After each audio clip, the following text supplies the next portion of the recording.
So VAT, when do you pay it? How do you pay it? How do you work it out? What do you have to do?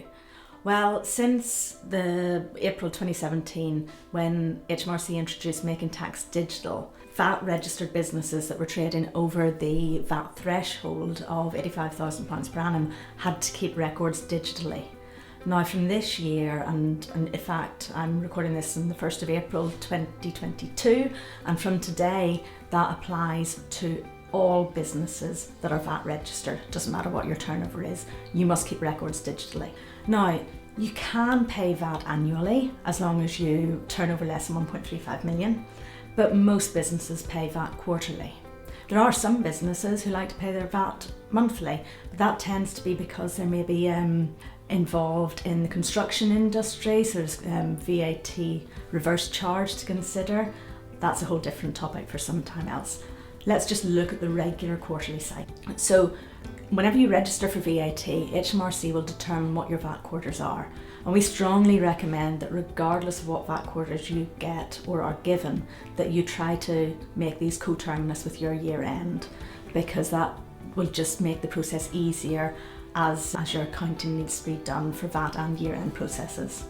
Plus, in another couple of years, we've got Making Tax Digital for corporation tax coming your way. You want those quarters to be aligned because you don't want to have to be doing different submissions every single month on different numbers and for different purposes.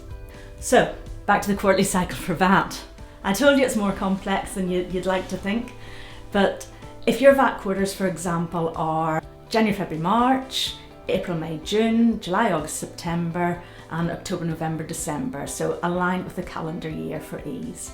So for that first quarter, January to March, you must have completed and submitted your VAT return to HMRC through compliance software by the 7th of May. So you've got the month and 7 days to file and submit your VAT return and pay that liability. Now, some people put off submitting their VAT return until as late as they possibly can. But there's no point in doing that actually, because you still don't have to pay over the VAT due until that later date.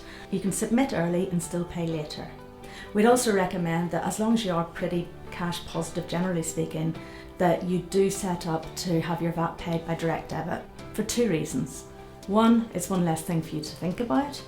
And two, they actually give you a little bit longer because they being HMRC, they don't take your VAT payment until the 12th of the month after. So you've got another 4 or 5 days where you've got your money rather than the government.